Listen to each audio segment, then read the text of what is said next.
Okay, så vi vil godt forklare om en plantecelle, en bakteriecelle og en dyrecelle.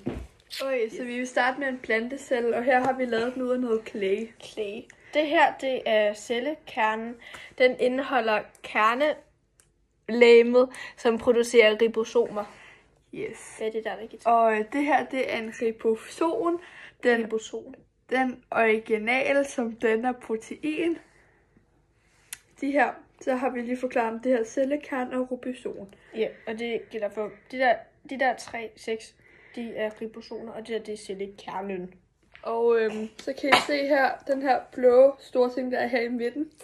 Det er en vakuole, en beholder til lagring af vand, som også giver cellen den struktur. Og undskyld, hvis vi har lidt svært ved at udtale nogle ord, det er ikke nogen, vi bruger til dagligt. Og det her, den her er det ikke latin? Mørkeblå store ting, eller ja, blå, den er salsium. Og Martin, den her, den brugte vi 45 minutter på at lave, vil jeg lige sige. Det er en salium oxalatkrystal. Krystal, som gør planter mindre spiselige for planteædere. Så det var den her store ting herinde i midten. Og de her grønne, nogen der og der, det er kloroplast, sammenfoldet membraner, der er dækket af klorofyl, et grønt pigment i planter. Yes. Og den her lille ting her, det er en amyloplast, omdanner sukker til stivelse. Yes. Laura. Hvad fanden var det nu? Jo, mitokondrie. Så det er de gule, der er her. Det er mitokondrie. Sørger for cellens energiforsyninger. Yes. Og det her lange orange ting her, det er en Golgi-apparat, pakker stoffer i vesikler.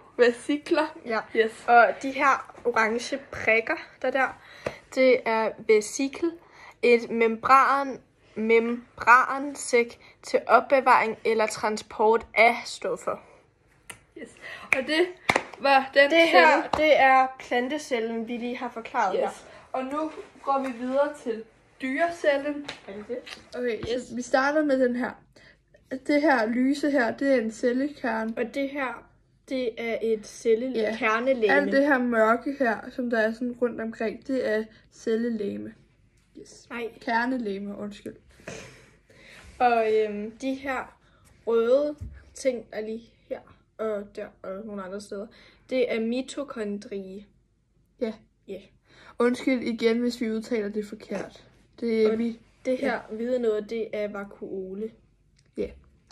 Og det her, det er lysosom.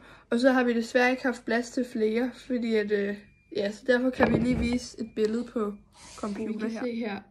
Det må du meget undskylde, Martin, men vi har desværre ikke mere plads på den der modellerede voksting. Og vi har lavet clay. Vi har købt, Brigitte har købt clay i det her, og der var ikke så meget.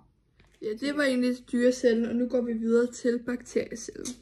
Yes. Okay, hvis vi starter her, inde i den her hvide her, det er DNA, kromosom. Yes, her. Og Laura, så kan du lige tage de røde her. Ja, det er lige lidt.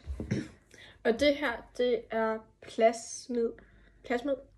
Det er den der og den der. Og de her små dutter rundt omkring, det er ribosom. Se, de her dutter. Godt. Det her gule stykke, der er her, det er en cellevæg. Og det her, der stikker sådan lidt ud-agtigt, det er pili. Tror jeg. Ja, vi tror, det er det, der står. Ja, det er lidt lidt uskarpt. Ja. Ikke skarpt. Ja, undskyld. Og det her mørkeblå her, det er cellemembran. Det her mørkeblå. Ja. Det her, den her brune ting, det er flagel. Yes. Tror jeg. Ja, vi er ikke helt sikre på, at vi udtaler det rigtigt. Og det her baggrund her, det er lyseblå, det er cytoplasma. Ja. Og det var egentlig bare den her bakteriecelle. Det var bakteriecelle. Det her var vores film om alle de her 3 celler. Bakteriecelle, plantecelle og dyrecelle. Ja. Hej!